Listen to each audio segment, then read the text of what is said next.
जय श्री राम। जय श्री राम। जय श्री राम। जय श्री राम। विचारा में जय सीताराम। जय श्री राम। जय श्री राम। जय श्री राम। जय श्री राम। जय श्री राम। जय श्री राम दोस्तों, ये स्लोगन केवल आज इंडिया में ही नहीं बल्कि पूरी दुनिया भर में गूंज रहा है। न केवल हिंदू बल्कि मुसलमान, क्रिश्चियन, अंग्रेज, बच्चों से लेकर बूढ़ों तक हर किसी की जुबान पे नाम है तो जय श्री राम, जिसकी वजह है राम मंदिर की प्राण प्रतिष्ठा। प्राण प्रतिष्ठा का मतलब क्या है? जी हाँ दोस्तों, मैं बताता हूँ। प्राण यानी जीवन और प्रतिष्ठा का मतलब establishment. It's a type of providing soul to a statue. Ram Mandir Chandra Som Prakash architecture के अंडर बना है, जो कि जनरेशन टू जनरेशन यही काम करते आ रहे हैं। तो दोस्तों शुरू करते हैं। ये वीडियो मैं चाहूँ तो 1 घंटे तक खींच सकता हूँ due to its vast history, but मैं अपनी तरफ से फुल ट्राई करूंगा कि वीडियो ज्यादा लंबा ना हो और आपको मेन रेफरेंसेस पता चल जाए इन अ समराइज्ड वे। राम मंदिर, ये मंदिर राम जी के बेटे कुश ने बनवाया था according to Hindu scriptures. Ramayan करीब 500 BC के आसपास लिखी गई। अयोध्या के लोकल्स का कहना है कि जो फिजिकल स्ट्रक्चर्स राम राज्य के दौरान थे वो अब नहीं है। वो कहते हैं कि ये मंदिर उज्जैन के राजा विक्रमादित्य ने बनवाया है। असल में कहानी ये है कि जब राजा विक्रमादित्य को राम कथा के बारे में पता चला तो वह वहां से बहुत ही प्रभावित हुए। वे एक गाय लेके आए थे बनारस से, जो कि इच्छाधारी थी, और उसे अयोध्या का चक्कर लगवाया और जहां भी गाय ने गोबर किया वहां एक मंदिर बनवा दिया गया। सब कुछ सही चल रहा था जब तक बाबर ने 20 अप्रैल 1526 में भारत को इन्वेड किया और उसी के ठीक 2 साल बाद एक दिन अपने सिपाही मीर बाकिर को आदेश दिया कि राम मंदिर को तोड़कर मस्जिद बना दी जाए और उसका नाम रखा गया बाबरी मस्जिद। बट सवाल ये है कि 12 सेंचुरी से लेकर 16 सेंचुरी तक यानी इन 400 सालों में वहाँ क्या हुआ, इसके बारे में हिस्ट्री में कहीं भी उल्लेख नहीं है। यहाँ एक और बड़ा सवाल खड़ा होता है कि वाकई में बाबर ने मंदिर तोड़कर मस्जिद बनाई थी। इसका रेफरेंस मैं बताता हूँ आपको। कई साल पहले मौलाना हकीम सैयद अब्दुल ने अपनी बुक अल मयान, जो कि उनके बेटे ने ट्रांसलेट करते हुए मेंशन किया कि emperor Babur, who was the founder of Mughal empire, has destroyed Ram Mandir and established a mosque. बल्कि इन दोनों बुक्स में भी मेंशन है। Even Australian traveller Joseph Turford ने भी मेंशन किया है कि there was a house where Vishnu was born in the form of Rama. At present की बात करें तो मीनाक्षी जैन ने भी बहुत से रेफरेंस दिए हैं अपनी बुक में। मैं नीचे डिस्क्रिप्शन में लिंक दे दूंगा, आप जाकर पढ़ सकते हैं। सर विलियम फ्रॉस्टर, जो कि इंडिया के नॉर्थ वेस्ट में ट्रैवल करते थे,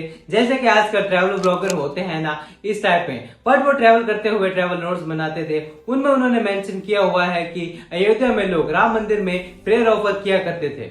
mentioned in judgement page 663, Hindu लोग इस चीज का ज्यादा विरोध नहीं कर पाते थे ड्यू टू मुगल्स। फिर साल 1717 में राजपूत सवाई जय सिंह ने 2.77 एकड़ जमीन खरीद के वहां राम चबूतरा बनवा दिया। एक तरफ नमाज होती थी और वहीं दूसरी तरफ पूजा। यहाँ कहानी जंप करती है जब अंग्रेजों का शासन था साल 1838 में, जब हिंदू और मुस्लिम्स के बीच होते थे डिस्प्यूट्स ड्यू टू द मस्जिद एंड मंदिर। तो ब्रिटिशर्स ने कमेटी बिठाई और रॉबर्ट मॉगनर मार्टिन चीफ एडमिनिस्ट्रेटर को हायर किया कि वहां सर्वे करे कि पहले यहाँ मंदिर था या नहीं। उन्होंने सर्वे किया और अपनी रिपोर्ट में बताया there was a temple before, but उन्होंने ये भी मेंशन किया था कि इस बात का कोई प्रूफ नहीं है कि मस्जिद प्लेन जमीन पर बनाई गई थी या मंदिर तोड़कर। फिर साल 1853 में हिंदू मुस्लिम्स के बीच हुए दंगे।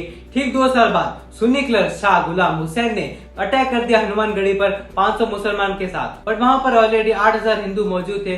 मुसलमान को ज्यादा नुकसान हुआ, 75 जनों की डेथ हो गई। साल 1857 में ब्रिटिशर्स ने तंग आके एक सोल्यूशन निकाला। 6-7 फीट की एक दीवार बनवा दी जहां अंदर की तरफ मस्जिद और आउटर एरिया में हिंदू पूजा करते थे। बट इन दोनों दलों में ज्यादा संतुष्टि नहीं थी इस फैसलों को लेकर। फिर साल 1934 में मुसलमान कमेटी ने गाय की हत्या कर दी। इस बात पर काफी दंगे फसाद हुए, जिसमें दीवार और मस्जिद का टॉम भी टूट गया, बट उसे वापस रिपेयर भी करवा दिया गया। 23 दिसंबर 1949 में अभिराम दास, एक पुजारी जो हिंदू कम्युनिटी को जाके बताया कि राम लल्ला की मूर्ति प्रकट हुई है मस्जिद में। 1949 में आपने श्री राम लला जी का प्राकट उत्सव किया था और वहाँ बाबरी मस्जिद में भगवान का अवतार हुआ था। इससे हिंदू लोग और भावुक हो गए। लोगों की भीड़ इकट्ठा हो गई रामलला के दर्शन के लिए। वहीं दूसरी तरफ सुन्नी वफा बोर्ड ने एफआईआर दर्ज करवाई कि वहां राम प्रकट नहीं हुए हैं, बल्कि अभिराम दास ने ये मूर्ति रखी है। गवर्नमेंट ने बिगड़ते हालात देखते हुए मस्जिद पर ताला लगा दिया। साल 1984 में इंदिरा गांधी की डेथ से देश में और गर्मा गर्मी का माहौल हो गया। फिर राजीव गांधी बने प्राइम मिनिस्टर। ठीक 2 साल बाद 1987 में रामायण सीरियल को ब्रॉडकास्ट करने की परमिशन दी गई। इस सीरियल से लोगों के दिलों में राम के प्रति और भावना भावना जाग उठी। रामायण का इतना क्रेज हो गया था कि लोग जूते चप्पल उतार के देखते थे। कई लोग तो अरुण को ही राम मानने लगे। आए दिन मस्जिद और मंदिर को लेकर विवाद होते रहते थे। 1992 6 दिसंबर को बहुत बड़ा इंसिडेंट हुआ जब लाखों कर सेवक ने इकट्ठा होकर मस्जिद के दीवारों पे राम राम लिख दिया। इवन एक बंदर मस्जिद के टॉप पर चढ़कर केसरिया ध्वज लहराया, जिनको लोग हनुमान जी का रूप बता रहे थे। 11 साल तक इस पर विवाद चला। सुप्रीम कोर्ट ने ASI को सर्वे करने को कहा डिस्प्यूटेड प्लेस पर। एक साल बाद रिपोर्ट आई आर्कियोलॉजिस्ट डी मंडल और शेरना रत्रागन ने बताया कि काफी एलिमेंट्स मिले हैं मस्जिद के नीचे से, जो कि एक मंदिर के है। 7 साल बाद इलाहाबाद हाईकोर्ट ने अपना फैसला देते हुए कहा इनर पार्ट मुस्लिम कम्युनिटी को और आउटर पार्ट हिंदू कम्युनिटी को दिए जाते हैं, बट सुप्रीम कोर्ट ने यह फैसला इनकार कर दिया। काफी लंबी जांच पड़ताल चली। सुप्रीम कोर्ट को काफी एविडेंस मिले राम मंदिर के हित में, जैसे कि इन दोनों ने अपने ट्रैवल ब्लॉग्स में बताया कि कैसे हिंदू कम्युनिटी के लोग वर्शिप करते थे लॉर्ड राम को। सेकेंडली जय विजय वराह और गरुड़ के सेंटिमेंट्स मिले, बट मेनली रामचबूत्र, सीता रसोई, राम लक्ष्मण सीता शत्रुघ्न और भरत के फुटप्रिंट्स जो सबसे हाईलाइटिंग फैक्टर थे। हनुमानगढ़ी और सिंह द्वार भी शामिल है, बट वो इतना इंपॉर्टेंस नहीं थे एज कम्पेयर टू, और काफी और एविडेंस भी मिले। एट लास्ट वो दिन आ ही गया जिसका इंतजार न केवल हिंदू मुस्लिम बल्कि पूरी दुनिया की नजर इस केस पे थी, क्योंकि ये केस जुड़ा था काफी सेंटिमेंट्स और इमोशन से। 9 नवंबर 2019 में सुप्रीम कोर्ट ने अपना फैसला देते हुए कहा ये राम जन्मभूमि है और यहाँ पे राम मंदिर बनेगा।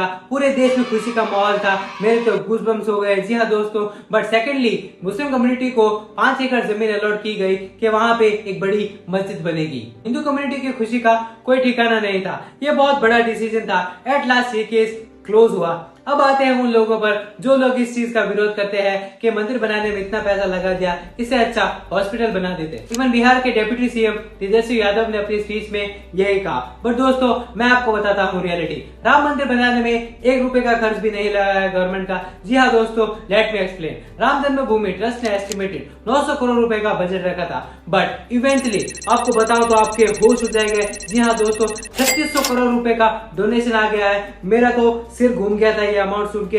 ये कोई छोटा मोटा अमाउंट नहीं है। जी हाँ दोस्तों, टॉप डोनेशन की बात करें तो राजस्थान सबसे टॉप में है with 3.35 crore. Ram Janmabhoomi trust ने पूरे 3600 करोड़ रुपए इन तीनों बैंक में इन्वेस्ट कर दिए और जो इंटरेस्ट इन बैंक से मिला उन्हीं पैसों से राम मंदिर बनवाया। टोटल माने तो सिर्फ 1800 करोड़ रुपए ही लगे हैं। सोचिए गवर्नमेंट का कितना प्रॉफिट हुआ है। अब मैं आपको बताता हूँ देश के फायदे। फर्स्ट, यूपी ने अयोध्या में 200 इंफ्रास्ट्रक्चर प्रोजेक्ट लॉन्च करने का ऐलान कर दिया है, जिसका बजट 30 करोड़ है। सेकंड, आसपास के लोकल्स को कितना बिजनेस मिला है। Third, overall 20,000 hospitality jobs has been created. Fourth, tourism में इजाफा।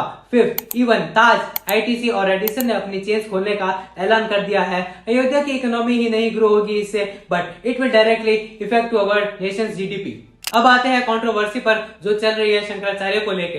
पहले जान लेते हैं शंकराचार्य कौन लोग होते हैं। आदि शंकराचार्य ये एक इंडियन वैदिक स्कॉलर है जिनका एक ही स्लोगन था अहम ब्रह्मास्मि, यानी हर चीज में भगवान है, सबका भगवान एक। इन्होंने 4 मठों की स्थापना की पूरे देश भर में। फर्स्ट उत्तराखंड जोशी मठ, सेकंड गुजरात द्वारका, थर्ड कर्नाटका श्रीगिरी और लास्ट ओडिशा पुरी। इन 4 मठों को एक एक हेड बनाया गया और चारों को शंकराचार्य की उपाधि से सुशोभित किया गया है। इन 4 में से कोई भी प्राण प्रतिष्ठा में नहीं आया। दे डिनाइड द इन्विटेशन, बट इसके पीछे भी एक वैलिड रीजन है। इनका कहना था कि हिंदू स्क्रिप्चर्स के हिसाब से प्राण प्रतिष्ठा नहीं हुई है। उनका कहना था कि मंदिर भगवान का शरीर होता है, मंदिर का पीक रिप्रेजेंट करता है भगवान की आइज को और कलश रिप्रेजेंट करता है हेड को और फ्लैग रिप्रेजेंट करता है बाल को। एक्चुअली राम मंदिर अंडर कंस्ट्रक्शन है, ओनली ग्राउंड फ्लोर ही कंप्लीट हुआ है। अभी तक फर्स्ट फ्लोर और ऑडिटोरियम बनना बाकी है। उनका कहना था कि आपने अधूरे मंदिर को ही इनॉग्रेट कैसे कर दिया, ये बिल्कुल हिंदू के खिलाफ है। इसलिए उन्होंने आने से मना कर दिया और कहा कि आप मोदी जी से ही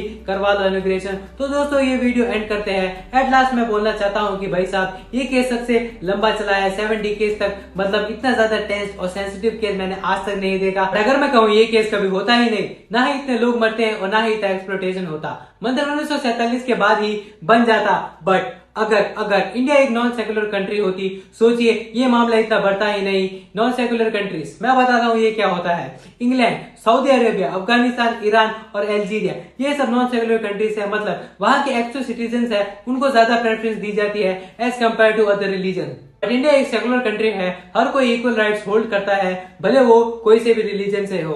बाकी जो लोग कहते हैं मोदी ने राम मंदिर बनवाया है, वो लोग बिल्कुल गलत है। ये सब कुछ लॉ एंड ऑर्डर के हिसाब से हुआ है, सुप्रीम कोर्ट ने किया है, इसमें किसी का हाथ नहीं है। पीएम मोदी तो कुछ नहीं है सुप्रीम कोर्ट के जजेस के सामने। इंडिया में आजकल लोगों ने आईएएस को हाइप अप किया हुआ है कि ये सबसे पावरफुल जॉब है। रियलिटी मैं बताता हूँ आपको, सुप्रीम कोर्ट के जजेस के सामने ये आईएएस आईपीएस पानी भरते हैं। जी हाँ दोस्तों, ये रियलिटी है, आप कंसर्न भी कर सकते हैं जो लोग इस फील्ड से जुड़े हुए हैं।